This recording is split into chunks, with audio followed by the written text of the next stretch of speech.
This is Snowed In at Christmas. Christmas Tree, Pennsylvania Sweet Romcom Short Reads, Book 4. Written by Jessie Gussman. Performed by Jay Dyess. Chapter 1. Allison. The windshield wipers squeak as they scrape the slush from my frozen windshield. The snow is coming down heavy and thick as I squint to try to be able to see out. The defroster fan runs on high, filling my car with dry air that doesn't seem to change the temperature in the vehicle at all.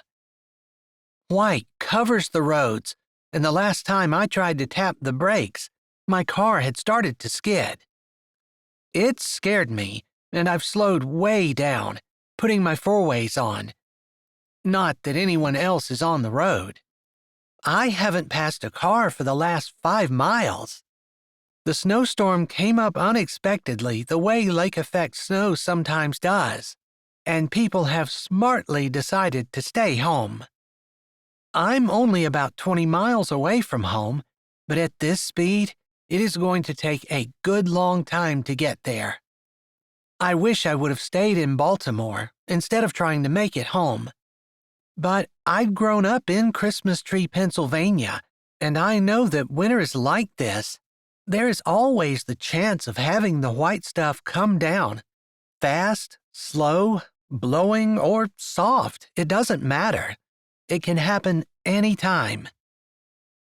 I bite my lip as a particularly strong gust of wind blows, shaking my car and making it feel like it slides just a bit on the road. I lift my foot even further from the accelerator and feel the decrease in speed, even as it feels like my car is slipping out from underneath me. It seems like the Department of Transportation has been caught flat-footed, as there are no stones or treatment on the road. I try to think of somewhere I can stop, but I can't even remember there being a gas station in the area. Typically, lake effect snow doesn't last long, although it can pile up quickly. My hands grip the steering wheel so tightly my knuckles are white as I search, not just for some place to stop, but keeping my eyes on the road to try to see as far ahead as I can in the almost whiteout conditions. Suddenly, a driveway appears on the right with a sign hanging over it. I can't quite read it, since it has snow obscuring some of the words, but the last word is in. Perfect. I can stay for the night, maybe 2, and head home once the roads are better. I'd do pretty much anything to get off these dangerously slick roads, especially considering that the rest of the way to Christmas Tree, Pennsylvania is winding mountain roads that might or might not have guardrails. Not that the guardrails ever seem like they're going to stop anyone from tumbling over the edge of a mountain. I tap the brakes and turn the steering wheel, and maybe in my excitement, I do it a little faster than I mean to, since my car starts to turn, and then it slides on the slick, icy snow. And while I know hitting the brakes will be useless, I do it anyway. The wheels do not respond, and the anti-lock brake system keeps my tires from locking up, but it also keeps me from slowing down, and in what feels like a split second, I go from being on the road to being in a ditch. Maybe I close my eyes, and definitely a startled yelp comes out of my mouth. But the ditch isn't deep, and my car is still running once it stops moving. My airbag didn't deploy, and if I'm able to get my car out of the ditch, I think it would probably be drivable. As it is, my seatbelt keeps me in my seat, but somehow my car has spun the entire way around, and it is now pointed out the driveway, leaning toward the passenger door. My hands are trembling and my legs are shaking, but at least I'm not hurt, I think to myself as I try to take stock of my surroundings. I'm pretty sure I can get my car door open, It's not like the car is lying on its side.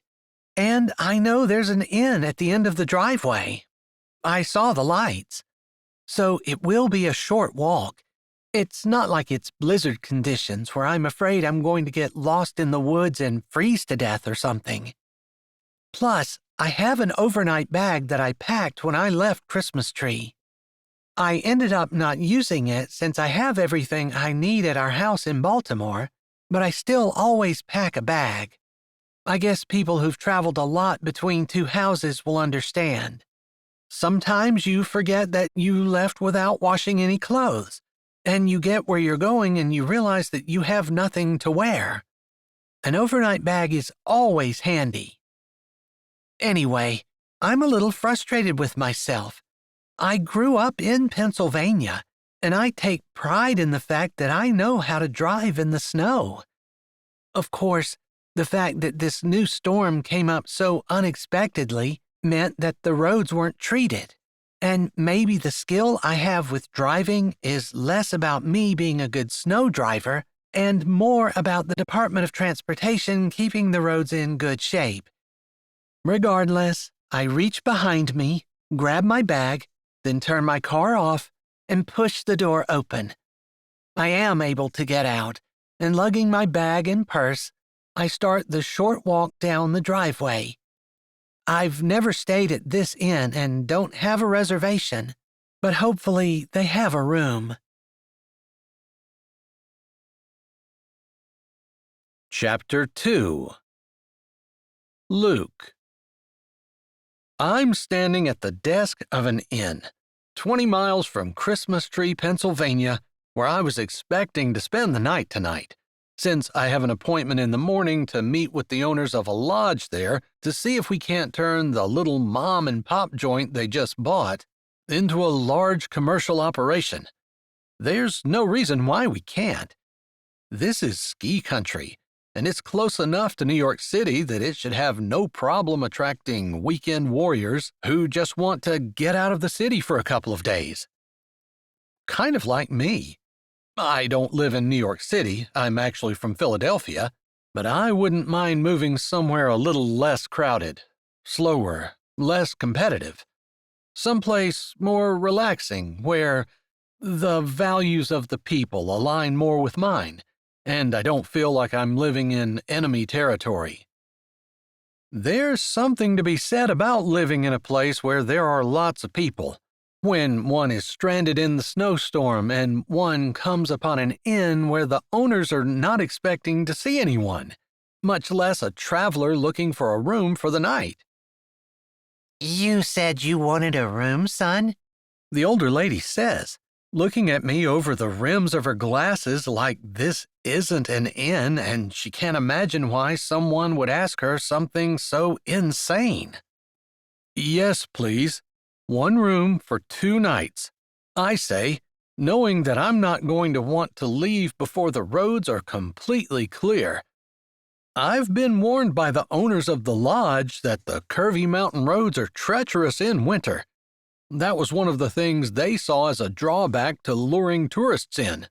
If the roads aren't clear in the morning, I'm not setting out. 2 nights?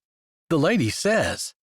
This is an unexpected stay, and you're going to book 2 nights? It is like she isn't quite sure whether I am old enough to make up my mind or not. I am north of 30 years old, in case anyone was wondering, and I've been making my own decisions for years now. I do live next door to my parents in a townhouse in Philly, but that's mostly so I can be there for them if they need me. They are the reason that I haven't moved out of the city sooner. I value my family. Yes, 2 nights, 1 room, anytime, I say, wishing that I hadn't been sarcastic. It's really not me. Typically, I'm pretty relaxed and respectful, but driving in the snow has shaken my nerves a bit. It's flat in Philly, and I'm not used to these mountains. Even though I live in Pennsylvania, I don't often venture west. I go east toward New York City more than I go north or west to the interior of my state. I know it's nice. The few times I've left the city and gone to more rural areas, I haven't been disappointed. All right then, son. Let me see what I have for you, the lady says, opening up a big book, like something from the 1950s. She doesn't even have a computer on the desk. As she's opening the ledger, the door bursts open, along with a gust of wind and a few stray snow flurries. Despite the fact that it's after Thanksgiving, there are no Christmas decorations up in the inn at all, which is a little odd, considering that every place I've been to in the last 4 weeks has either been decorated for Thanksgiving or, more likely, completely decked out in Christmas finery. In a way, it's refreshing, but in another way, it seems sad, like the owners weren't expecting guests and didn't make the effort to try to make the place look beautiful for them. I assume the person, bundled up in a jacket with a hat pulled down low over their face and scarf covering the lower part of their mouth and nose, is also a motorist who decided not to continue on the treacherous road, since I already know that the innkeeper was not expecting guests this evening. My goodness, that snow is really coming down, the lady says, looking up over her glasses as the door finally closes, but the cold air remains.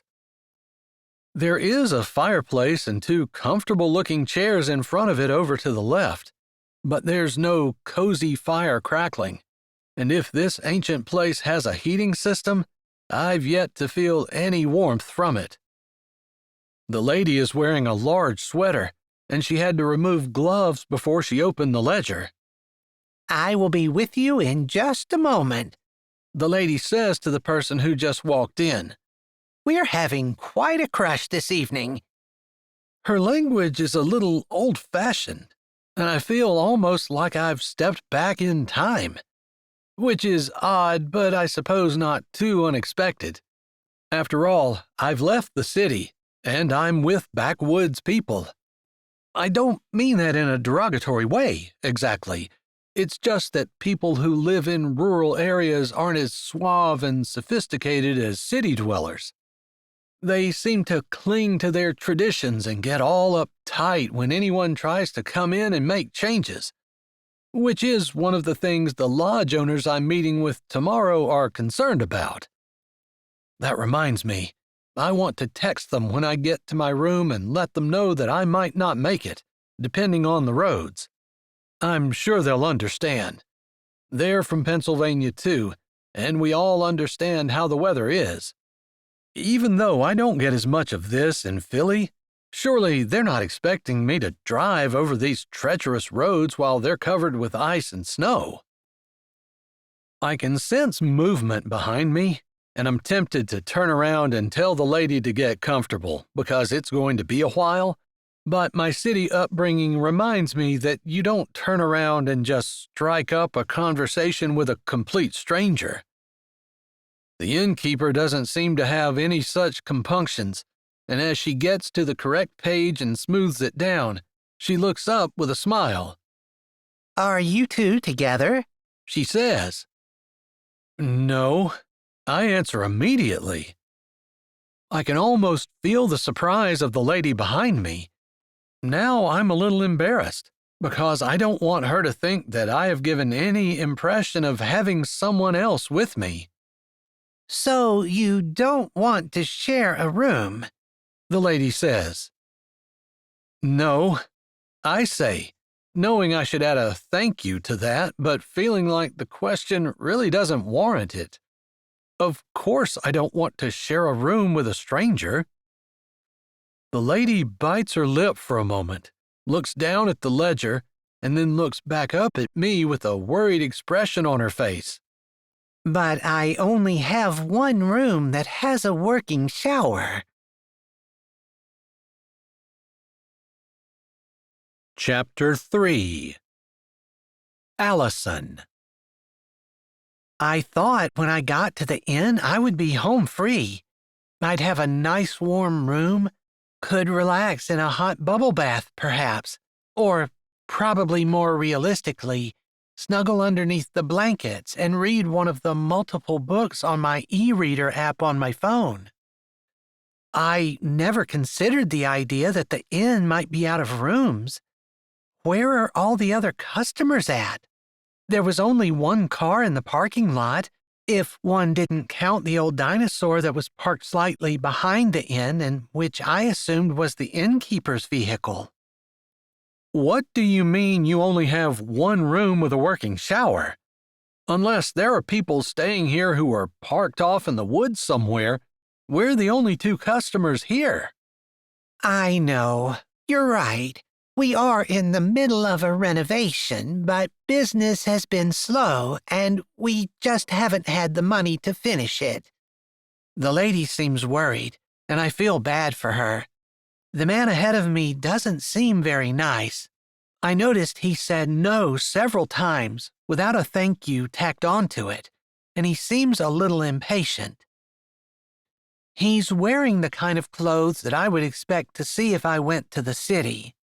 Men around here typically wear boots and jeans, but he's got some kind of pants on that hug his ankles and make his feet look extra long in the shiny shoes he's wearing.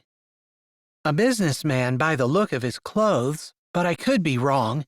I don't like to judge people by their outfits, since dress isn't what it used to be. Are you willing to take a room that doesn't have a working shower? The lady says, looking at the man standing there. I know he was there first, and he should get the room with the shower. But I don't really have a choice about staying, and he does. I saw his car in the parking lot, so unless it died right there, he could get in and conceivably drive away. Although I'm sure he wouldn't want to in this weather. Being that my car is in a ditch, there's no way I'm going to be driving anywhere. And I'm not going to call a tow for it, since I refuse to ask anyone else to be out driving in this weather. I will wait until the roads are clear before I call. The man in front of me shifts from one foot to the other. It's obvious that he's uncomfortable. I want to ease his discomfort, but at the same time, I really want a hot shower. I am stuck with whatever I get. He turns around and looks at me. Are you okay not having a hot shower? I lift a shoulder. You're first. The choice is up to you. Don't let me influence your decision. It's your choice. I add, wishing that I could try to guilt him into giving me the room with the shower, but then I would feel bad that he didn't have one. I could take the room and you could use my shower, he says, but even as he says that, the lady at the desk is shaking her head. I guess I should have been more clear. We only have one room that's inhabitable. The shower is just one small part. I can see the man grinding his teeth, and I feel bad for him. I would offer to leave, and I still can, I suppose, but I'll be sleeping in my car, since when I tried to make the turn, I ended up spinning the entire way around, and my car is now in the ditch. There, I didn't really want to admit that I had done that. After all, being that I'm a native Pennsylvanian, it's expected that I should be able to drive in the snow. And I thought I could. I'm not used to driving in this weather, and I barely made it in. I could tell the road was getting really slick. It's coming down way too fast and causing icy conditions since they were unable to get the roads treated. We weren't expecting the lake effect snow to track this way. The lady helpfully offers her opinion as the stranger in front of me continues to stare at me. He's got on some kind of stylish hat, and he's got a short beard, which makes him look more like a mountain man than his clothes would say. I find myself looking deep into his swirling brown eyes, And I forget for a moment that we're in a silent tug-of-war about who gets the room and who has to go on down the road, or, in my case, sleep in their car. I'm sorry. Is there any way you can still drive your car? He says, obviously not wanting to give up the room. I don't think so. I mean, once it's out of the ditch, I'm sure I can drive it, since I wasn't going fast and it didn't get banged up at all. It was still running when it stopped, but there's no way I can drive it out of the ditch. It's going to need a tow. And I didn't want to call anyone during the storm. Not when I really don't need to be anywhere. And I don't want anyone to endanger their life just to get my car out for my convenience.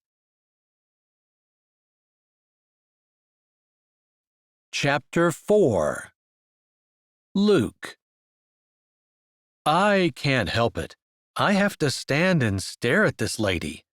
She's not calling a tow truck because she doesn't want to bother people. One part of me says, but that's their job. But another part of me says, she has an uncommon consideration that I don't usually see in people. A thoughtfulness that is missing in today's society. And maybe it's missing in me. Oh, I think I used to have it, once upon a time. But I suppose when you rub elbows with people who don't have those higher traits, you have a tendency to lower yourself to their standards. After all, why be the only one in the room who's being kind and thoughtful and considerate? Why be the person who gives up their room for a complete stranger? Well, kids, you could share the room. It's 2 double beds. I'm just saying that in case you want to. Normally, I wouldn't recommend it, but with the weather and with her car being stuck. I feel like the lady behind the counter wants me to give my room to the woman behind me, even before she said she couldn't drive her car. It's the manly thing to do, which, again, is something city living has suppressed in me. The old-fashioned idea of being a gentleman. I wouldn't want you to give up your room for me. I'll just go sleep in my car. It's not that cold now, the lady says, but I shake my head immediately. No, if someone's leaving, it's going to be me. But I'm willing to share the room if you are. I could provide references. You could call my parents and my sister. I'm known as a pretty decent guy. I hold up my phone, showing her that I'll give it to her so that she can call whomever she wants to so that she will feel comfortable with me. I can't believe I'm begging a stranger to share the last room at the inn with me, especially since it rightfully should be mine, since I was here first. She stops. Obviously, she doesn't want to spend the night in her car, and I don't blame her. That's really big of you, the lady behind the counter says, like I'm 7 and I just offered to share a piece of gum with my sister. Still, there's something maternal about this woman who makes me feel cozy the way walking into the inn didn't. I don't want to put you out, the woman says, but she's not walking out the door. You're not putting me out. We'll both have a bed to ourselves, and we can set up a schedule for the shower. I'm booking 2 nights. I thought I would too, just in case the roads aren't drivable tomorrow. I can give you a discount, the lady offers. Each of you pay half rather than the full price. I am not rich. I'm not a millionaire, not even close. But I do make good money at my job, and this place is obviously on its last leg. I'll pay the full nightly rate for both nights. I say. I will too. The lady behind me chimes in immediately after I finish. It's like she's picked up on the run-down vibes and pities the sweet old lady, and decided to do that too. I guess after what she said, I wouldn't have expected anything less. She seems like the kind of person who's looking out for others in a genuine way. Not one of those people who push like on a social media post, throw a sign up in their yard, put a bumper sticker on their car, and then look down on everyone who's not as good as they are. Those people are annoying, and I'm surrounded by them in the city. Maybe I've become one myself. I don't really want to do self-reflection, not now, not if I'm going to spend the next 2 nights sharing a room with a stranger. As though the lady can read my mind, she says, We do have this area right here where you can spend some time, and you don't have to be cooped up in your room together. I also have the breakfast area, where we serve breakfast from 5 to 8 in the morning. There is hot water there and packets of hot chocolate and coffee. I have a few tea bags as well. The lady speaks, looking at me again over her glasses. I feel a little bit like I'm back in school, although none of my teachers looked like that. It's just the vibe she puts out. That sounds fine. The woman behind me answers before I do. I'm still stuck on the idea of anyone in their right mind getting up at 5 a.m., but maybe that's what they do here in the sticks. We'll be good. We're adults. We can handle this. I turn to the woman. Would you like me to call my parents? Sure. I trust you, but it never hurts to verify as well. I nod and then dial my mom. She answers on the second ring, and I explain what's going on and then hand the phone to the woman. Hello, this is Allison. The woman says. Allison, that's her name. I suppose I should introduce myself, since we're going to be sharing a room tonight. She seems cheerful and sweet as she talks to my mom. I think she's charmed my mom, since Mom sounds a little unsure about the whole idea of me being stranded at an inn, but she seems to have no problems making conversation with Allison. The innkeeper has booked my room and has explained to me that they don't take credit cards or bank cards, and that if I need to get cash, I have to go out and get it from the ATM that's conveniently located outside facing the parking lot. I totally missed it on my way in. I'll be right back, I say. Chapter 5. Allison. I say goodbye to Luke's mom. I found out his name from his mother and hand his phone back to him. I was paying enough attention while I was talking that I realize I'm going to need to go to the ATM as well. I'll just walk out with him. How much do I owe? I ask, not wanting to get a whole lot of cash out. I don't have a need for it. Although maybe I'll have more need than what I think if no places around here take cards.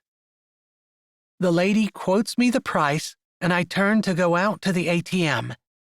Luke is waiting at the door to open it for me. He seems like a reluctant gentleman, like someone whose manners are a little rusty because he hasn't used them in a while. If my guess is right and he's from the city, it makes sense. Not that all people from the city are rude. I don't mean that at all. It's just, there's definitely a difference between the way people are in the city and the way they are out here.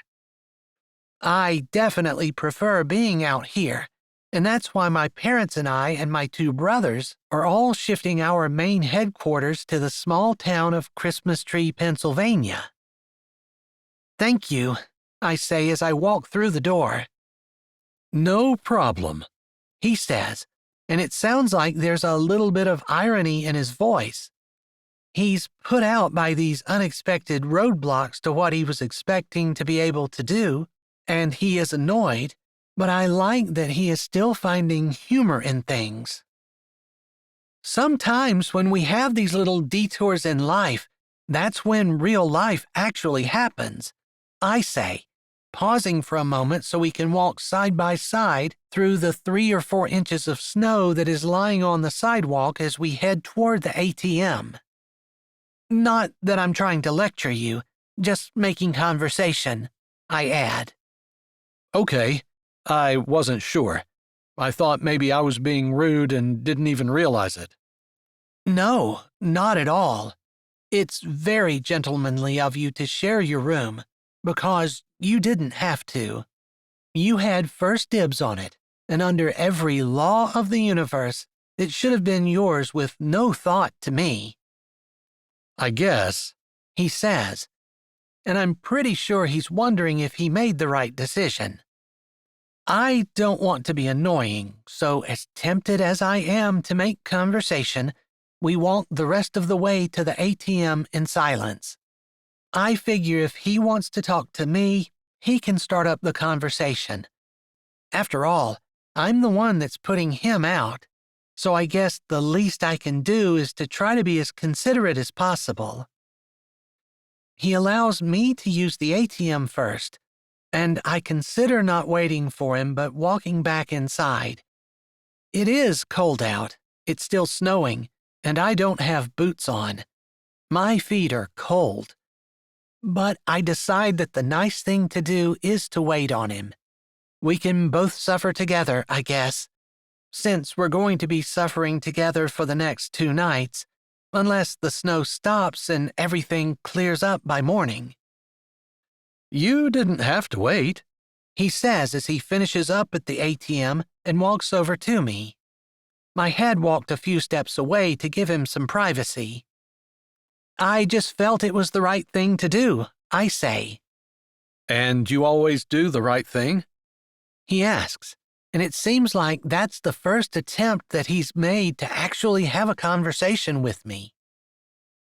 I take 2 steps, the snow crunching under my feet. A gust of wind blows hard, swirling the flakes around as they shiver in the light. I guess I try to. I suppose I can think of a bunch of times in my life where I haven't been successful, but yeah, I always try to do the right thing. That's a good way to live. I suppose it cuts down on regrets. It does. It also is more of a blessing to the people around me, and it pleases God. And I suppose that's the most important thing. He's quiet, and I'm wondering if he regrets offering to share his room with a Christian. Then he says quietly, I think I got away from that. I haven't thought about God for a long time, other than to want to shake my fist at him a few times. I feel like that sometimes too. But mostly I try to cultivate a feeling of gratefulness because he's been so good to me. And that was true. God really has been good to me. Maybe I haven't gotten everything I've ever wanted, like a home and family of my own, but I'm close with my brothers. I have a best friend who is awesome and who is now with my brother, and it was like a special smile from God when that happened. Seems to me like he's forgotten about you tonight, he says. Well, maybe this is like what I said. Sometimes the detours in life that you are not expecting are where life really happens. I think you believe that drivel, he says, and it sounds a little bit short and condescending, but he also has humor laced in his words. I believe God orchestrates our lives, and sometimes just submitting to his will and allowing him to do things that maybe we normally wouldn't want and that seem like they're the worst thing in the world are actually the times when God does his best work. I see. And you're speaking from experience? He says, pausing at the door and looking at me, truly looking at me. His eyes, caramel brown, and that short-cropped beard are appealing, and my heart does a little jig. Just a short one, but I catch it and reprimand it immediately. I'm not going to fall for a stranger. especially one with whom I'm unexpectedly sharing a room. I am speaking from experience, I say, giving him a tight smile and wanting to reach out to open the door myself as he pauses there for just a second. Then he opens it, and I walk in. For some reason, I'm thinking that maybe my words should apply to me far more than him. Life happens on the little detours. Chapter 6. Luke. I walk in behind Allison, and my overriding feeling is curiosity about her. I'm annoyed at this interruption to my schedule. I had hoped to convince the people I was going to meet to commercialize their lodge in a big way. It will be good for my company, if they hire me to do it, of course. But Allison doesn't seem to be the slightest bit upset that she's not getting to go where she wants to. Does she not work? Does she not have responsibilities? And honestly, I admire her calm, unruffled demeanor. I kind of wish I was more like that. She's also cheerful, and as we approach the desk, she holds out her hand. I never introduced myself. It seems like if we're going to be snowed in here for a while, you should know that I'm Allison, and I'm happy to be here. The older lady looks surprised. I think she's expecting us to be annoyed and short with her. After all, not only are we stuck here, but we have to share a room. That's very nice, the lady says. My name is Judy, and my husband has kept this place up for years, but he's mostly bedridden now. Hospice has been coming in for 18 months, and no one has much hope that he's going to all of a sudden jump up and walk again. Age just catches up with you, I guess. I can tell Allison feels bad about that because her sympathy is written all over her face. That's so hard. And you're doing this all yourself. Obviously, that explains why there's only one room available. Miss Judy nods, and then it's clear she tries to put on a brave smile. Even the income from one room will help. I'm just trying to hold on until he passes. Then I suppose I'll sell it, although it's going to be hard. We have so many memories here. She shakes her head. Once you two get settled in your room, you'll have to come back to the kitchen area and have supper with us. The lady looks around. Actually, we can do it here in the breakfast area. The tree is up, I just haven't gotten it decorated yet. It's hard taking care of an invalid, especially since I'm not in the best of shape myself. I can help decorate it for you, Allison offers. I want to roll my eyes. But then guilt tightens my throat as I realize I should jump into that too. What else am I going to do? I suppose I could take my laptop somewhere and get some work done on it, but it's the Christmas season. I'm not supposed to be a complete Scrooge. I can help with that too, I say, and to my surprise, the words don't sound as grudging as I feel.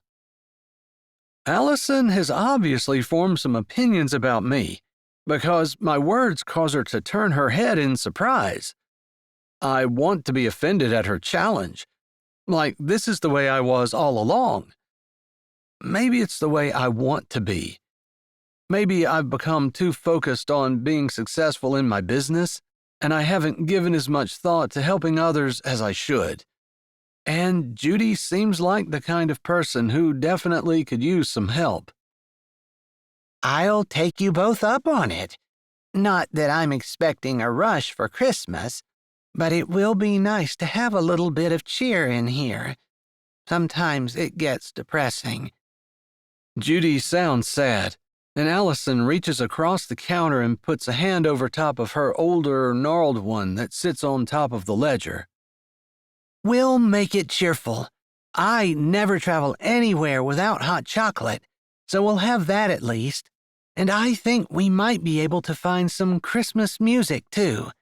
It'll be a beautiful evening. I want to roll my eyes, but then part of me thinks back to my childhood and how much I always enjoyed sitting in front of the Christmas tree, drinking hot chocolate, or sitting under the Christmas tree, playing with trucks and toys.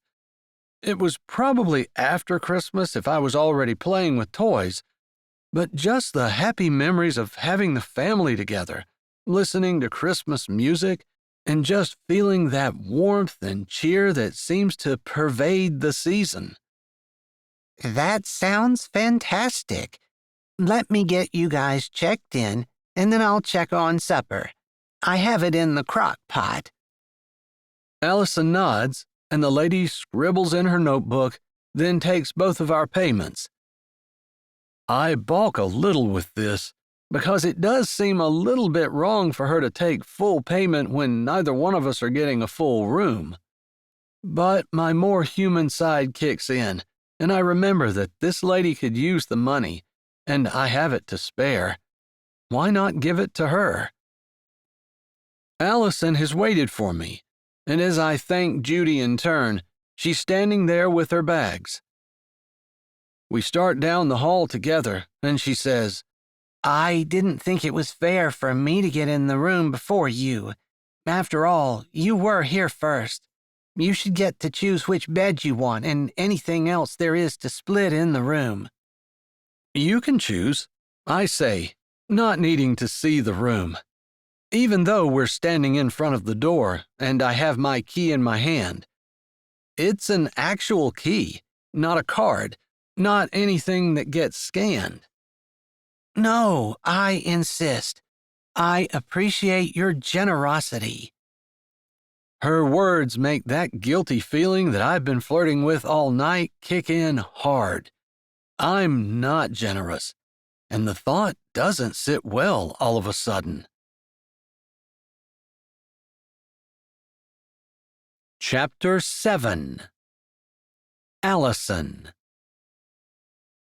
I know Luke is not happy with our situation, and I'm doing everything I can to try to make it a little bit more palatable for him.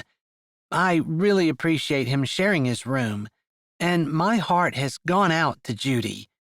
Her life must be so difficult and dreary. If we can spread a little bit of Christmas cheer, I definitely want to do it. I feel bad that I've kind of dragged Luke into this, though.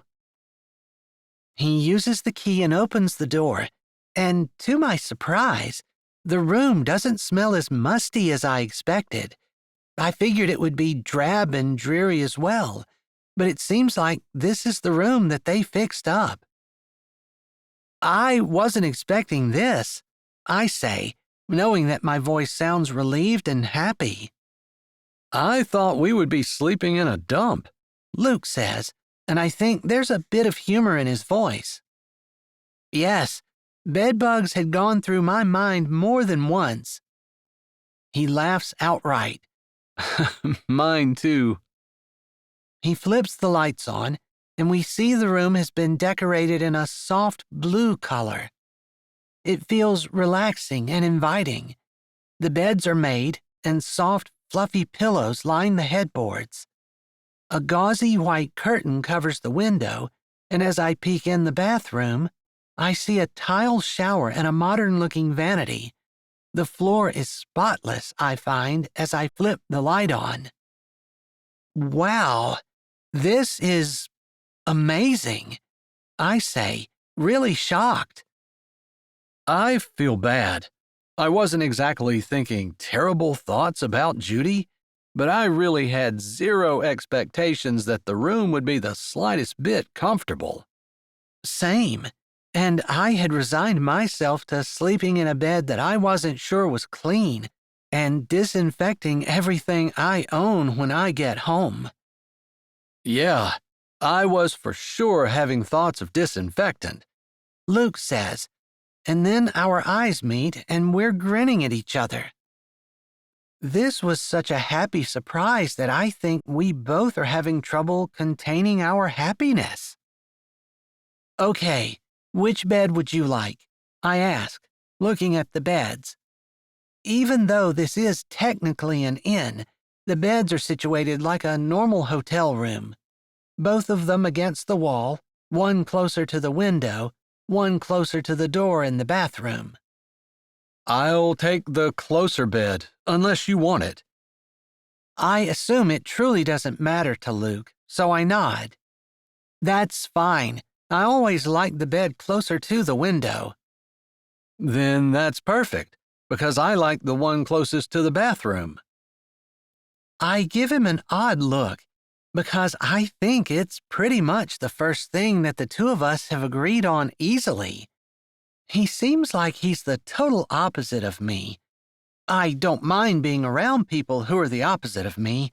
You learn things from people who aren't the same as you, and they can bolster your weaknesses. You know, I don't think I introduced myself to you, Luke says. And our previous interactions feel like they might have been on the wrong foot a bit. To my surprise, he holds out a hand. I'm Luke Jolly, and I'm pleased to meet you. I'm Allison, and I'm pleased to meet you as well, I say, taking his hand and feeling a little bemused as we shake.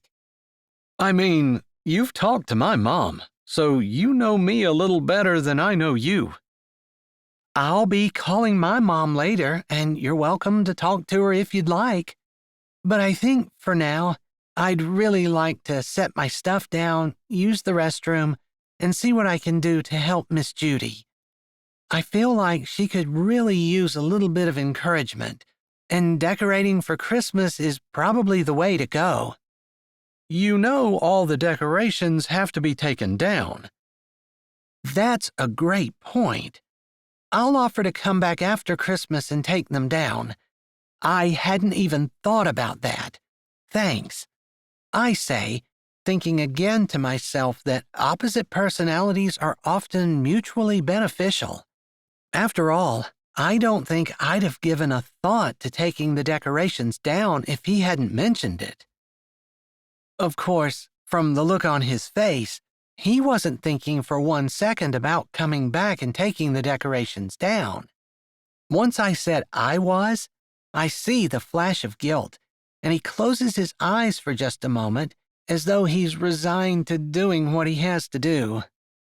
I manage not to laugh.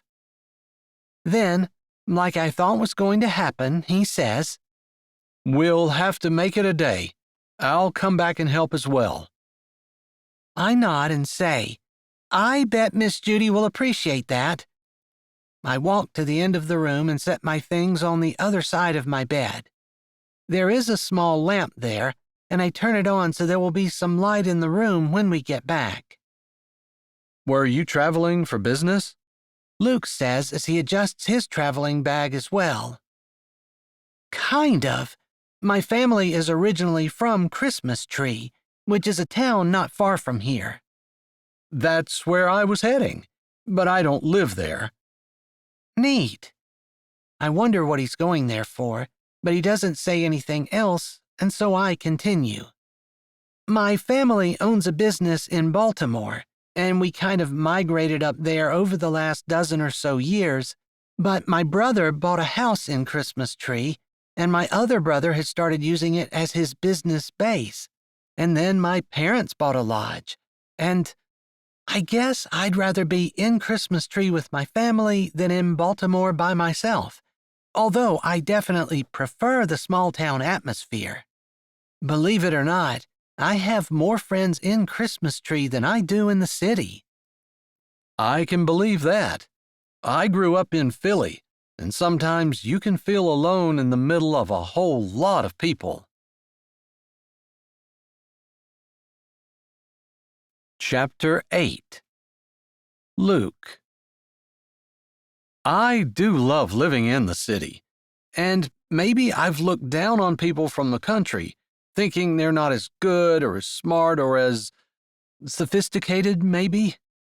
But there is a different kind of intelligence, a social intelligence. I'm not sure, but whatever it was that made Allison offer to help Judy, to see a need and to step in immediately with something that she was able to do to fulfill it. It happens in a small town, but doesn't happen as much in the city. At least, not that I've experienced. I experienced that in Baltimore as well. There were a lot of people around, but I've never felt more lonely than I have at times there. Not all the time. It's a great city, and I love it. But small towns are better, hands down. All right. I guess I'll have to take your word for that. I've never lived in a small town. I grew up in Philadelphia. We're both ready to go, but we're standing here talking, and neither one of us makes a move toward the door. She's different and interesting, and I find myself wanting to know more about her. Wow, Philadelphia is a whole different world from the rest of Pennsylvania. I've been there a few times, and I was always happy to leave. No offense to your hometown. It doesn't really feel like a hometown. I definitely consider it the place I grew up, but town just doesn't describe it. She nods. So what business were you traveling on? Did I tell her I was traveling on business? Or did she just assume that I was since I said I didn't live in Christmas Tree and that was where I was going? I'm not sure. I suppose it doesn't matter. If she guessed, it was a good guess. I'm going there to meet some people about commercializing their business a little more. That's what I specialize in, making businesses profitable and successful. I'm a bit of a consultant, but more hands-on than that. I started the company myself. Wow, that's pretty impressive. Are you good at it? She asks this question like she believes I'm going to tell the truth. That's refreshing. Most of the time, people are very skeptical about what I say, and I find myself being the same about them.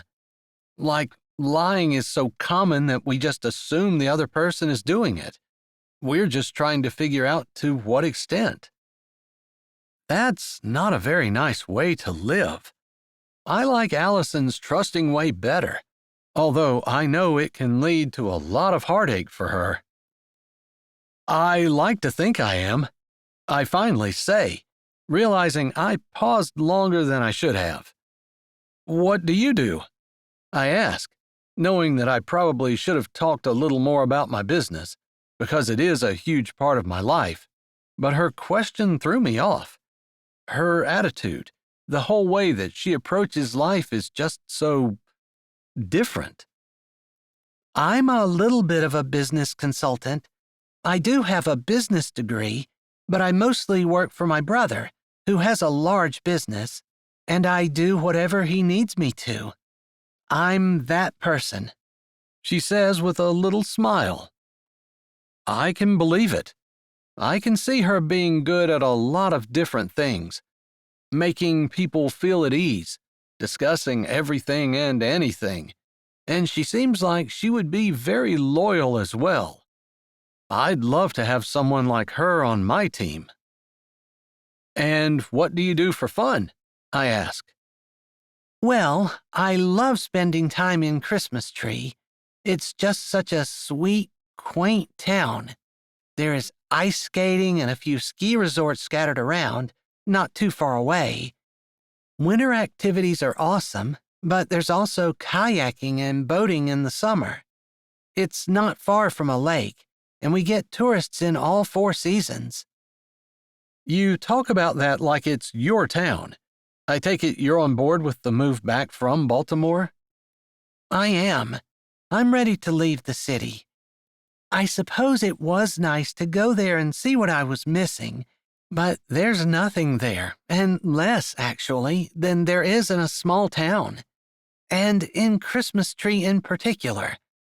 I suppose the convenience of going to stores is probably the only thing that we'll really miss, and honestly, It wouldn't hurt me to shop a little less. It probably wouldn't hurt anyone to shop a little less, I say.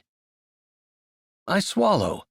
She is intriguing and appealing, but I don't know whether this is a relationship that I want to try to pursue.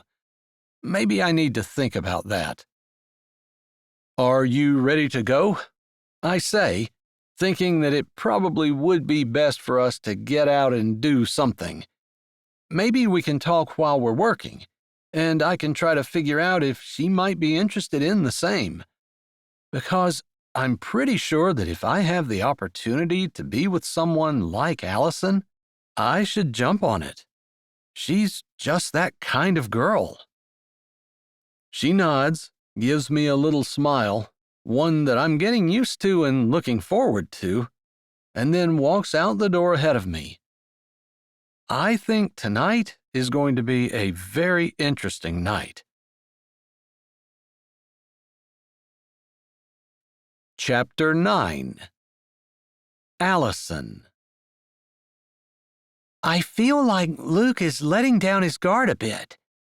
Like maybe he believes me when I tell him that I'm the kind of person who doesn't play games and who is sincere and honest.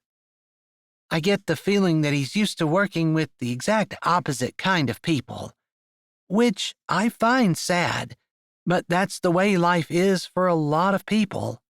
Our country doesn't have the moral foundation that it used to, and it's obvious.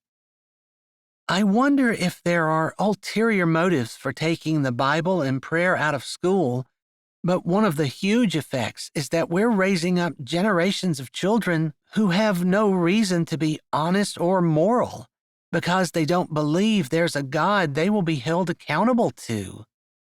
It's hard to get people on board with doing right just because it's right. After all, it's far easier to lie and cheat and put yourself first than it is to live your life for others, especially when you don't think you're going to get anything out of it. Is that the only reason I do right? Because I think eventually I'm going to get something out of it, even if it's not until I get to heaven? The question makes me a little uncomfortable. I don't want to be that kind of person. I want to be the kind of person who does right because I know it's right. Interesting that Luke seems to be the person who has made me think along these lines. I like to be around people who challenge me to be better. Not in a difficult, I could never rise to their standards way, but in the kind of way that makes me examine myself and makes me want to be better. Luke does this somehow. I don't know about you, but I'm starving, I say as we walk back to the entrance and past the front desk. Miss Judy has the lights on in the eating area, and the Christmas tree looks especially sad, with no decorations on it at all. That smells good. I'm starving as well. I can't believe you haven't heard my stomach growling. I look over at him, wondering if his stomach has ever done anything that he hasn't allowed it to do. He seems like the kind of guy who is in charge of the area around him and doesn't allow anything to happen without his consent. He reminds me a little bit of my older brother, Samuel. I think that's the kind of personality that makes for a successful business person, someone who's not afraid to be in charge and give orders. But I do know that Samuel's personality is better when it's softened a little, and the girl that he's with, Lucy, has softened him in the very best kind of way. It's interesting how when two people get together, they're happier than they were apart. Just being with someone who makes them a better person. I'm afraid I will never find someone like that. I have two awesome brothers, and any man I meet is going to have to live up to their standards. Since I know that there are men like them in the world, I'm not going to settle for something less. Luke seems like he might fit the bill, but I don't want to go in that direction. We're just trying to get through tonight and possibly tomorrow night. I don't want to cloud the situation by acting like I might be romantically interested in him. Although I do find him attractive, which surprises me, because usually I don't find the business type that interesting. Maybe it's the beard. Definitely, I like the beard. You got quiet all of a sudden. Luke says as we reach the table, and I grab the plates that are stacked there and set them around. There are 4, and I assume that Judy's husband is going to be joining us. I'm sorry, I was thinking. I do not want to admit that I was thinking about how much I like his beard and that I could possibly be romantically interested in him. Definitely not the kind of thing that I want to be discussing right now. Oh, you're here, Miss Judy says, pushing the door open and standing back as an elderly gentleman using a walker comes in behind her. We are, and if there's something we can do, just let me know. I notice the crock pot is not on the table. Maybe it's too heavy for her to carry. Definitely her husband isn't going to be carrying it. I would love it if you'd carry the crock pot in, but let me introduce you to my husband first. This is Jim.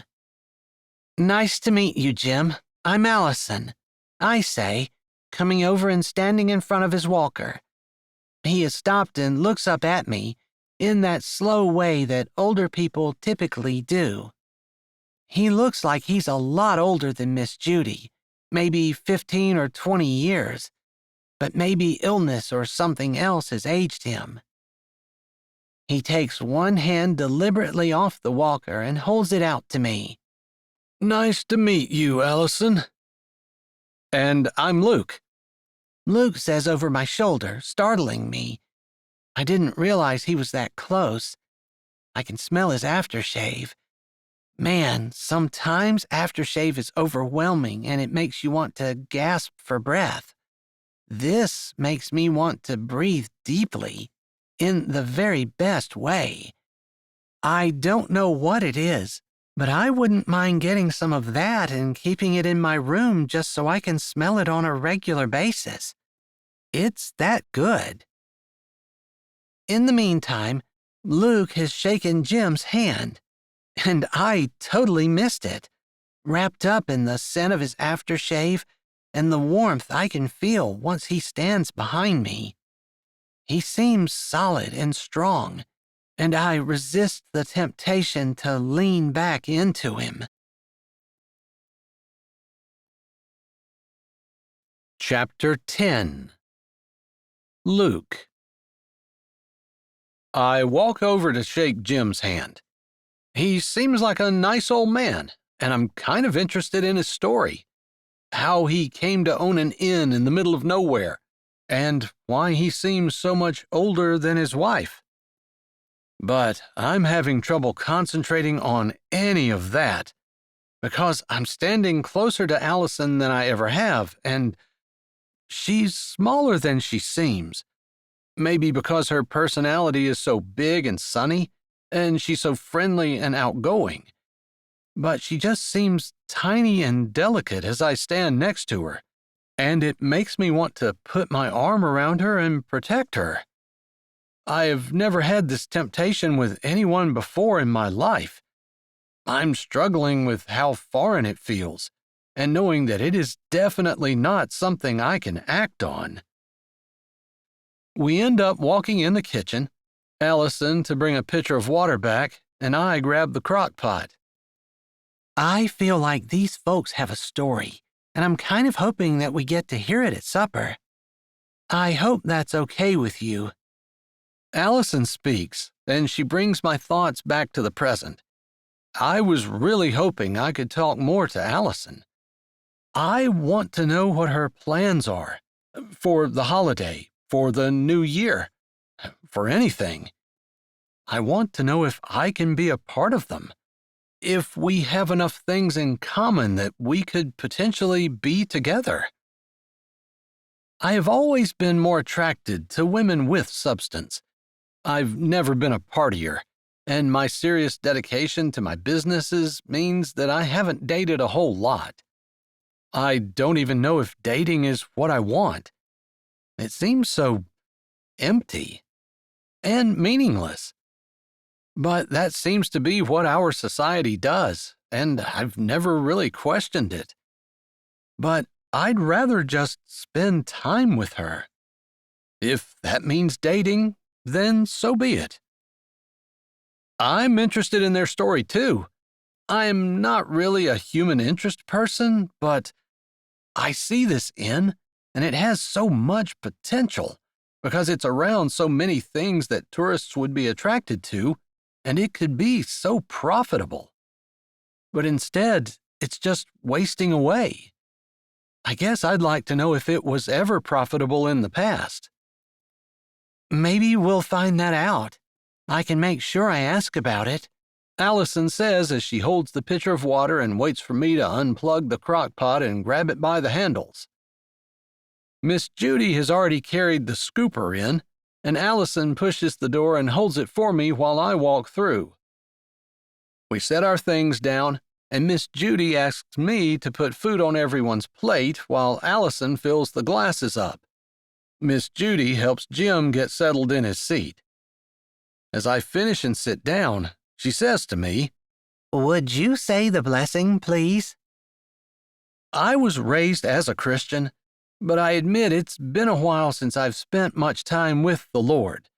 I certainly am not comfortable praying out loud in front of people, and I normally don't have a problem saying no. It's something I've learned that successful people often have to do. You have to say no to the lesser things so you can say yes to the better things. But praying seems to be one of the better things, although I think it's more the look in Allison's eyes as she looks at me with a type of expectancy on her face that I do not want to disappoint. So I nod and say yes, and then bow my head. Before I say anything out loud, I say a short prayer of my own. Lord, I haven't talked to you too much lately, but I'd really appreciate it if you can manage to help me say this prayer and not sound stupid. Let's pray, I say, and then I take a breath. Lord, thank you for this food. Thank you for the hands that prepared it. Thank you for Judy and Jim and for the room they had for us. It's a much nicer room than the stable your son was born in all those years ago. Help us to appreciate what we have, and thank you for the safety in getting here. I ask this in Jesus' name. Amen. I lift my head, and I know I shouldn't, but my eyes immediately go to Allison, as though trying to gauge her reaction over what I just did. I was talking to the Lord and not trying to impress anyone. I know that much at least. Part of the reason that I lost interest in church was because it seemed like there were so many people in church who were there to put on a big show. I didn't want to be that kind of person. They are a real turnoff to me. Still, Allison's opinion is important to me, and I want to know that I did well. She's smiling as she lifts her head, and her eyes go to mine, almost as though they're pulled to me as much as mine are pulled to her. A look passes between us, and I'm not sure what it means, but it makes me feel good, like we're on the same page. And not that I passed some kind of test exactly, but my question of whether or not there's enough between us for us to have a relationship seems to be settled. I think the answer is yes. We start to eat, and Allison says, "Luke and I were talking about the history of the inn and wondering about it. We were hoping you could tell us how long you've had it and your story surrounding it." "We can do better than that. We've got all the newspaper clippings from years gone by. It was quite a place at one time. Jim did it all. Chapter 11. Allison. Wow, this was quite a place at one time, I say as I look at the newspaper clippings and the pictures in front of me. Luke and I cleaned the table off after we were done eating while Judy brought us a big binder in which she had kept snippets from the inn's history. Jim is sitting at the table with us, commenting on everything. Apparently, he's owned the inn for almost 70 years. For most of that time, it seemed to be a popular, bustling place. It was just in the last 20 years that the place had gone downhill, as Jim had lost the ability to keep up with the repairs. Judy is his second wife, although they've been married for almost 50 years. His first wife's family had owned the inn, and it had been her parents' wedding gift to them. When they had been gifted it, it had been run down and almost uninhabitable, if the pictures were any indication. It sure was, Jim says, sounding proud and weary at the same time. It gave us quite a living over the years, didn't it? He looks at his wife with fondness. She looks back with the same kind of look. It stirs my heart. Will I ever find someone who would spend 50 years with me and still look at me like that? Am I the kind of person someone could stand to spend 50 years with? Maybe someone who kept their word would stay for 50 years, but I don't want my husband staying just because he said vows and he couldn't get out of them. I want him to stay and enjoy that time with me, feel like it is too short, wish he could spend more. Look at me like that. I don't know why, but as I'm thinking that, my eyes drift to Luke. He's looking at me, and it's not a look of adoration and love, but it's a look of interest. Maybe it's just because he's finally caught the bug, and he really wants to decorate this inn from top to bottom for Christmas. What's going to happen to it? Luke asks, and I'm interested to know that myself. Do they have children who will inherit it? I guess the state will get it when we're gone, unless one of our long-distant relatives show up. I'm an only child, and we never had children. Jim's gnarled fingers trace the edge of the binder, as though he is sad, but there's nothing he could do. I wanted children so bad, Miss Judy says softly. There is no mistaking the sadness in her eyes.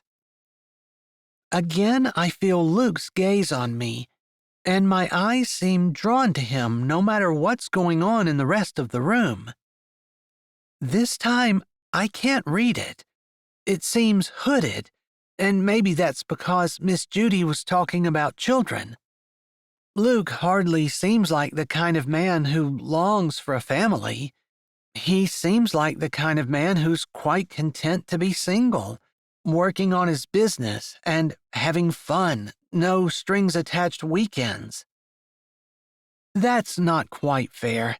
I do think I see something deeper in him.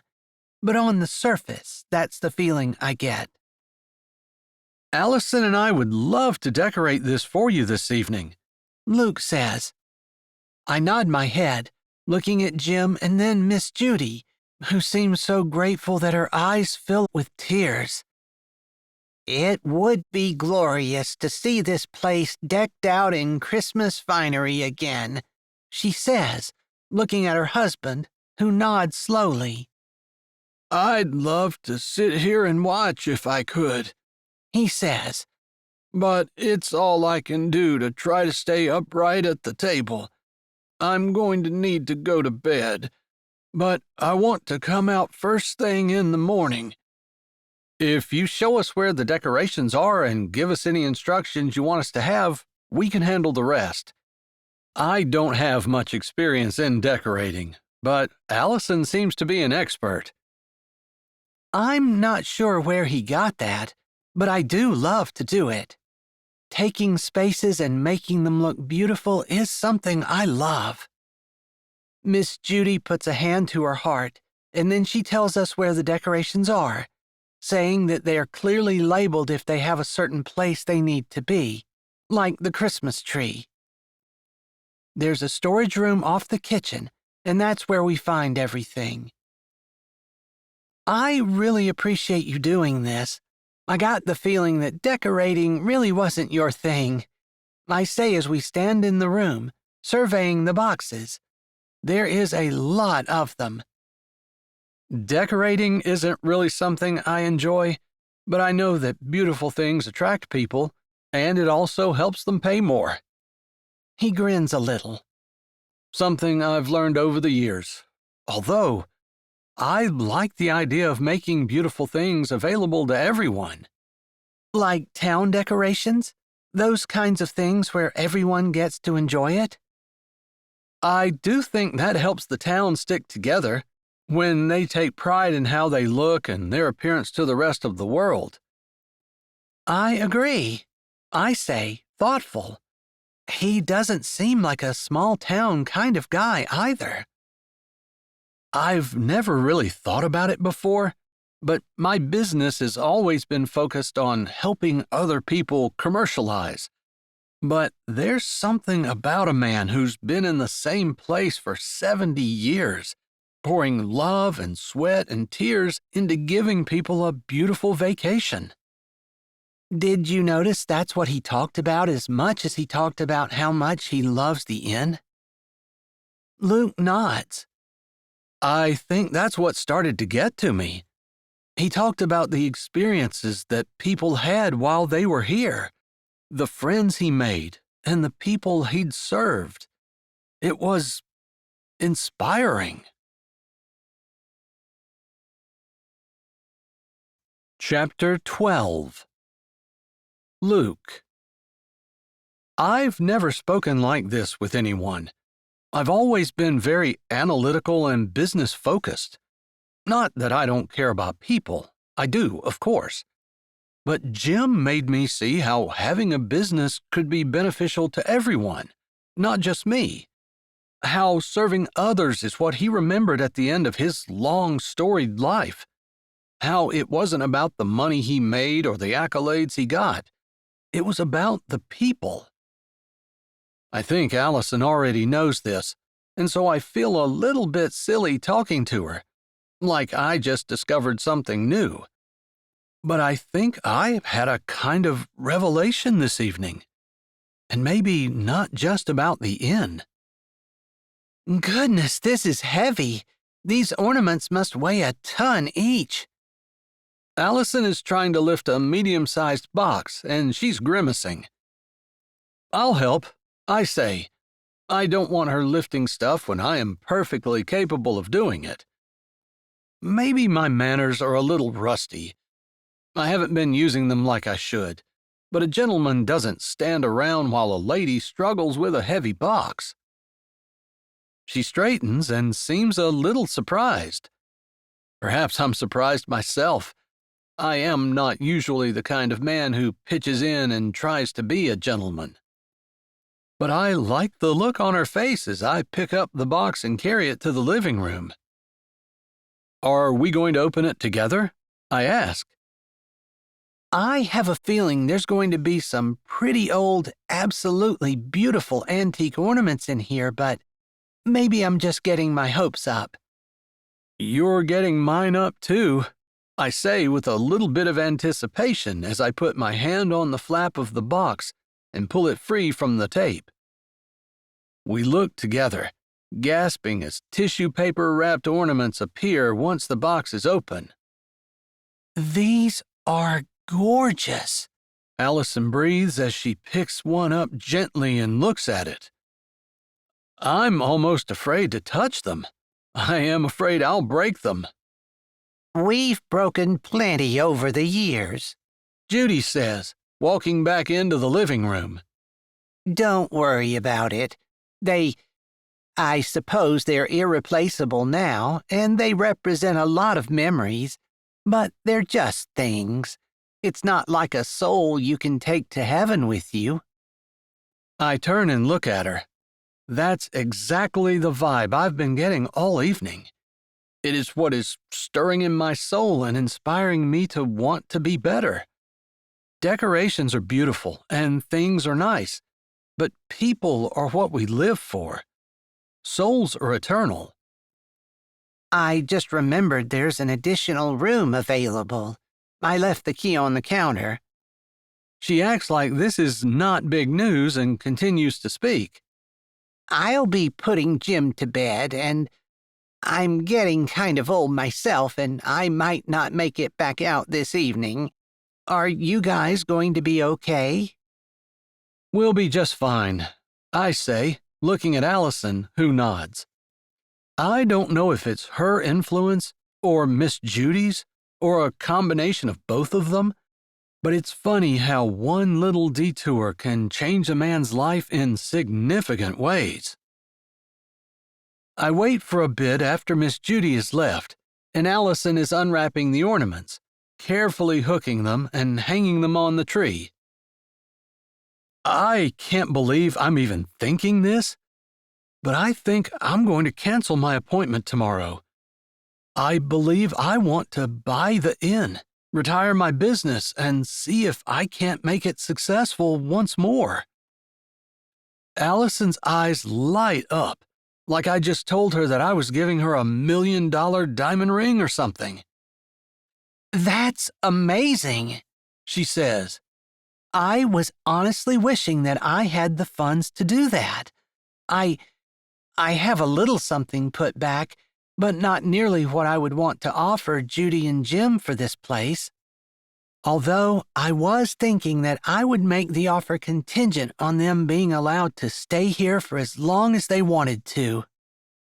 That's a great idea, I say, thinking once more how being with someone who is not like me at all helps me be a better person. By showing me things that I might not see myself. I wonder if there's a way I can talk to her about that. This evening wouldn't be the same without her, and can one evening change a person that much? So much that I've gone from being focused on my business to thinking about giving it all up, settling down at an inn, and knowing that it wouldn't be the same if Allison wasn't there too. She doesn't say anything more, and I continue to unwrap ornaments, handing them carefully to her while she puts them on the tree. How would you feel about doing it together? I finally say.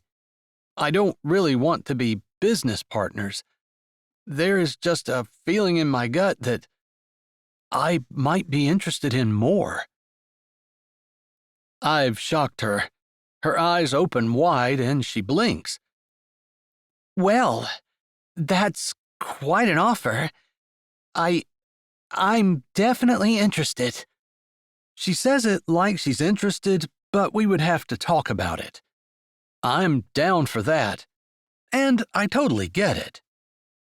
I don't normally make offers like that to people I just met, but ever since I met you, you've surprised and inspired me with your kindness and your generosity and your thoughtfulness toward others. It's convicted me about how I've behaved and that I can do better. I've always believed that I should try to be around people who make me better. I agree, and I thought several times about how different we are and how a lot of times differences can complement, and I like that. I nod, and we chat easily while we continue to work on the tree. I've gone from thinking of her as a complete stranger to considering her a friend. It just makes this evening even more odd, yet special. Chapter 13. Allison. I'm having a great time with Luke. If you would have told me that at the beginning of the evening, I would have thought that you were nuts. But he's gone from looking like a stuffy, stuck-up businessman to wanting to buy this inn? It's so run down and off the beaten path. It's going to take a load of money to fix it up, and then a lot more to market it. But this is his business, and I wouldn't be telling him anything he didn't already know. But he seems to have been struck by the stories that Jim told, and the lives that had been brightened and even changed. You know how sometimes you leave the things you value because you think other things look better? Luke says as we head back to the storage room for one last box. It was a box that simply said "Special" on the side, and we decided to save it for last. I nod but don't say anything, wondering what he means. I don't know why we're both walking back to get this box. It wasn't heavy, and one of us could have gotten it. But we work so well together, and neither one of us seems to want to leave the other. At least it makes me feel better to think he feels the same way I do. What do you think it is? He asks. Well, we didn't get a star for the tree, I say. I hope it's that. I've always loved trees with stars.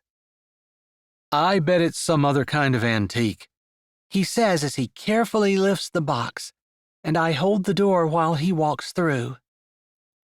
We walk to the sitting area and set the box down on the coffee table. Do you want to do the honors? He asks, even though he's opened every box so far. It's so sweet of him to offer to let me. I really am curious, and I do want to know. No, you go ahead. I'm not going to take over after he's already started. Let's do it together, he says with a grin that makes my heart flip. I can't keep my smile from spreading across my face. Thank you, I say as I lift my hand up and put it on the flap at the same time he does. Our fingers brush. My eyes open wide and shoot to his. He's disconcerted too, and his gaze has automatically found mine. He opens his mouth and says, I didn't mean... Sorry about that, I say at the same time. Then we laugh. I shake my head. We're just delaying the inevitable, I say, and he smiles at the laughter in my voice. I don't know if I've ever had a more enjoyable evening, he says softly, and suddenly I forget about my interest in the box and about the idea of not touching his fingers again, and instead, I look into his face. I've never enjoyed putting Christmas decorations up more, I say, the strains of Beautiful Star of Bethlehem coming out of my phone speakers softly in the background. The smell of hot chocolate is in the air, and the room has been transformed from drab and sad to bright and cheerful and decked out for Christmas. It could grace the cover of a magazine if I do say so myself. I suppose I owe you a thank you. If it hadn't been for you, I would be sitting in my room right now on my laptop working. But now, I'm really looking forward to seeing Jim's and Judy's faces as they walk in tomorrow. His words are slow and thoughtful, and then he looks at me. I owe you. I shake my head. It's an automatic denial, but I also can't take credit where it's not due. This was in you all the time. Maybe I just needed you to bring out the best in me. The air feels heavy, charged, and I realize that our fingers are touching again. I want to move my finger, to feel the friction of our skin sliding together, but I'm afraid to move, afraid to even breathe. I don't know that I've ever felt this way before, and I'm not sure what to do. It seems like a spell has fallen over both of us. Maybe it's the snow, but more than likely, it's the inn. It seems to specialize in bringing people together. That was whimsical and silly. I know it's the Lord who has orchestrated everything. What were the odds that both of us would be traveling in this direction and stopping right here, in this out-of-the-way place, at the same time of evening, so that we met together and were able to agree to share a room and then decorate together? Do you think God orchestrates every little detail of the universe? Luke says as the strains of music swirl softly around us while the snow falls outside. Absolutely. If he can make something as tiny as an atom and something as huge as our universe, which we haven't even found the end of, he could absolutely orchestrate my life and yours. I believe that with my whole heart, without a doubt. We look at each other for just a bit more, and then Luke shakes his head. I guess we're really drawing this out, aren't we? He looks at the box and then back up at me, and we laugh together. The moment is gone, but it was definitely there, shimmering in the air between us, and it makes me curious as to how he feels and what he's thinking. He had offered for us to go into business on the inn together. I kind of think that is what he meant, but it doesn't seem like a good night to talk business, and I am not brushing it aside exactly. I just assumed he was talking business. Maybe he wasn't.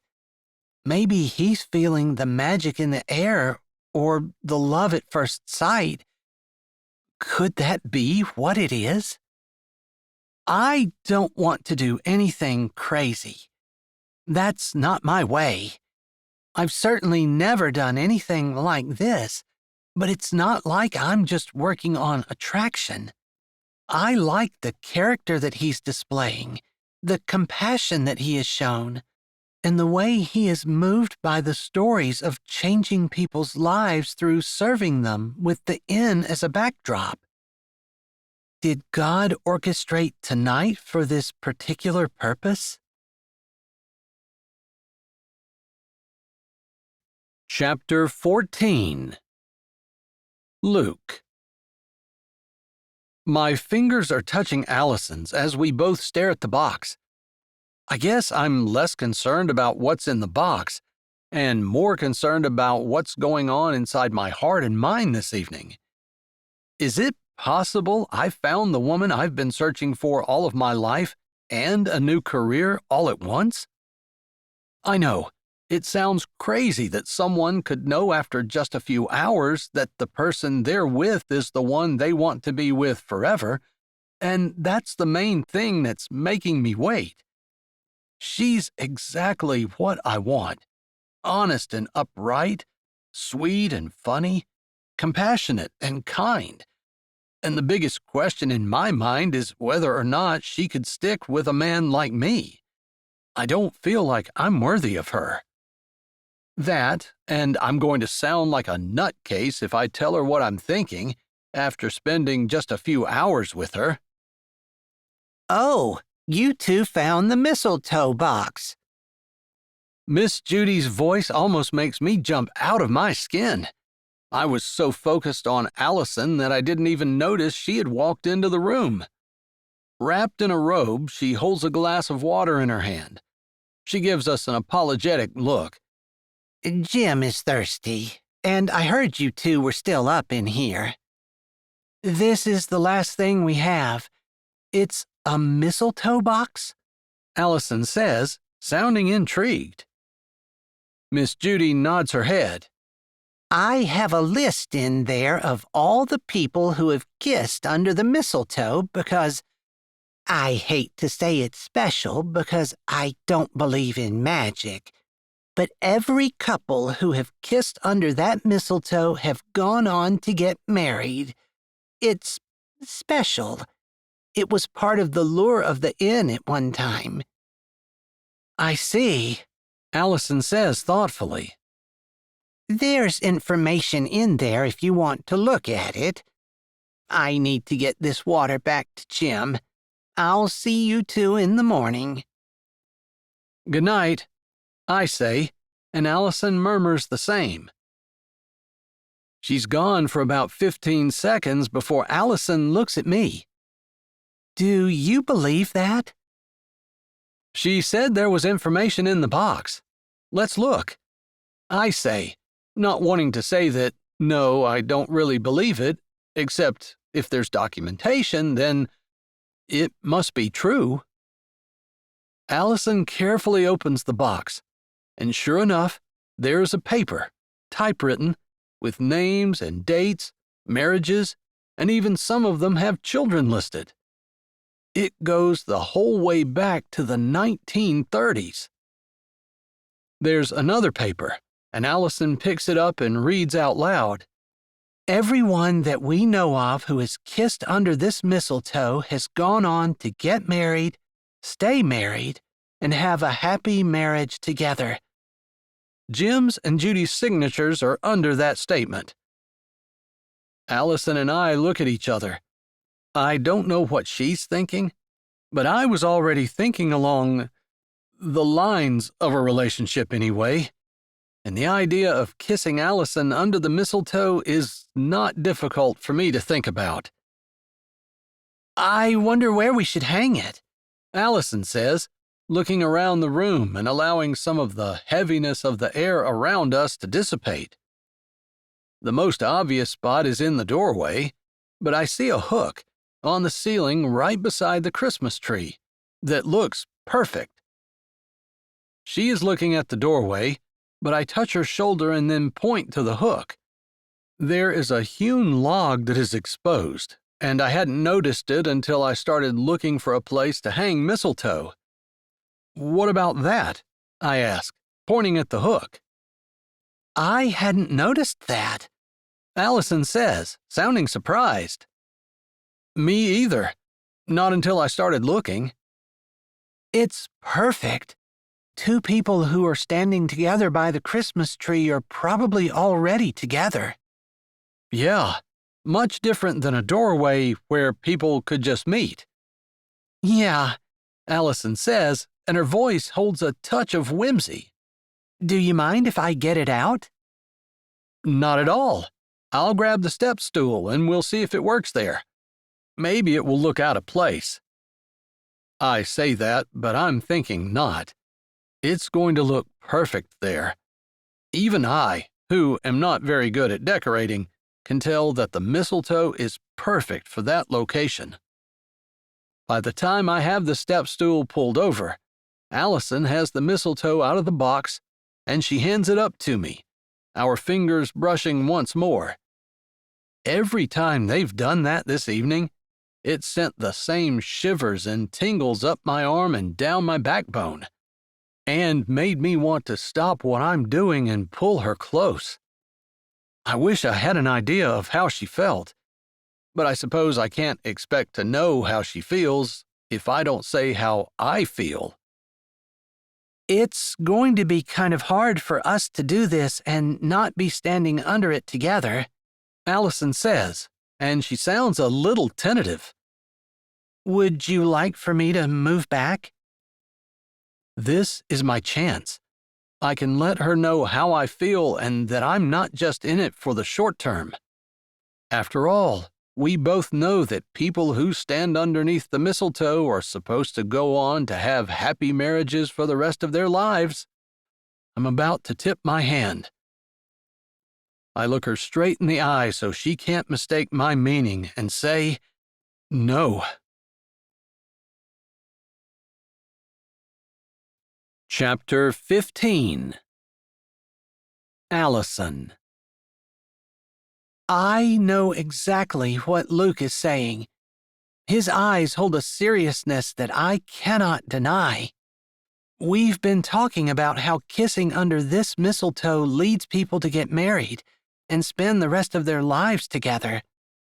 I am a little shocked that I'm even considering this, but I am. I would have been disappointed if he would have said anything else. Of course, one kiss doesn't mean marriage, but I think we both know that we're thinking that way. I can't believe how this evening has changed me, Luke says as he steps down off the step stool and sets it aside. I haven't moved, and he comes back and stands directly under the mistletoe, looking up at it. I take a breath and walk the 1/2 step to where he is, standing directly in front of him. I wasn't looking for anything like this when I stopped here this evening, I say, feeling nervous but understanding what he's saying. I think he has shifted his plans and goals more than I have, but I certainly wasn't looking for a boyfriend or a husband this evening. Maybe we both have changed, but somehow my mind has shifted from building my business to wanting to settle down in a remote inn with the most amazing woman I've ever met in my life. He pauses for a moment, and then he says, I don't want to scare you. I know that I would most likely be running if someone had said that to me after one evening together. Right? But it sounds exactly perfect coming from you right now. My voice trails off as my hand, almost on its own, goes up and settles on his shoulder. A little smile tilts up the corners of his mouth as he looks deeper into my eyes. I don't think I'm scaring you. His statement holds humor, but it also holds an undertone of attraction, and I want to move my other hand. I want to move closer, too. I no sooner think that than he wraps his arm around my waist and puts his other hand around my neck. I tilt my head, and he looks down at me. I feel like we're doing something rather dangerous, because after all, we're under the magic mistletoe. Not magic, just perfect timing for both of us. I don't want to believe in magic. I don't think there is such a thing, but I do think that when two people make a decision to do something, and they're both determined to stick to it, then there is a special kind of magic that happens there. But it's the kind where a marriage between a man and a woman becomes a picture of the relationship between Christ and the church. It's something that I don't necessarily understand, but something that I feel like I can have with Luke. Are you going to mind being an innkeeper's wife? He asks softly. You haven't even kissed me yet. Maybe you want to do that first, and then we'll think about the logistics later. I pause, and he laughs, but there is concern in his eyes. I don't care what you are. If we are together, we'll make it work, no matter what. He smiles into my eyes, and then his head slowly lowers. I guess we need to do what the mistletoe demands. He murmurs softly. I want to do it because I want to. I whisper back. His head pauses for a moment, and then he turns and presses his lips to my temple. I want to, too. It has nothing to do with mistletoe. I've wanted to do it all evening, and it's rather inexplicable to me, since I don't usually go around thinking about kissing. Of course, I don't usually go around decorating an old inn and thinking about buying it either. But you are by far the most extraordinary thing that has happened to me. Not just tonight, but ever. I don't know if anyone has ever called me extraordinary, and I really love it. Of course, I love the feel of his arms around me, and the anticipation of the kiss that we both know is going to happen, but that we're both enjoying waiting on too. After all, it's something that's going to last for the rest of our lives. There's no rush to get it started right now. We can enjoy this, savor these moments, and wrap them up in our memories until the end of time. His lips slide down my cheek, and I tilt my head just a bit so that it's not long until our lips meet, and I forget about the mistletoe above us and the inn around us, and even the ideas that we have for the future and how much talking we have to do. I know we're going to work it out, whatever we decide, and I know that for some reason, the Lord has brought us here together this evening, and everything, including this kiss, feels perfectly and absolutely right. He lifts his head, his lips touching the corner of my mouth, his hand sending shivers down my spine as his fingers twirl in the hair at the base. I think it's a good thing that Miss Judy suddenly remembered that there was another room. His eyes twinkle into mine, and while I can see the passion and attraction in there, I appreciate what he's saying.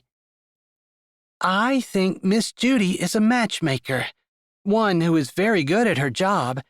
I wouldn't have looked at you and thought that you were perfect for me, but right now, I can easily see that you are. You are perfect for me. It's interesting that you fit perfectly in my arms as well.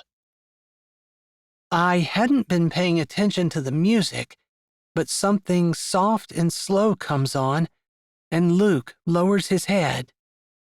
I think that first kiss needs a second following. And a third and fourth, I say, unable to keep the laughter out of my voice. For some reason, I'm extraordinarily happy and unbelievably grateful for the snowstorm. I aim to please, he says softly before his lips cover mine, and it's a long time until either one of us thinks about going to bed.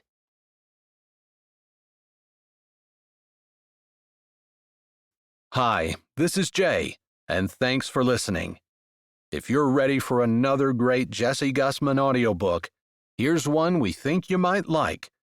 Or check out our latest releases. Don't forget to subscribe to Say with Jay, give this video a thumbs up, and tell us what you liked in the comments.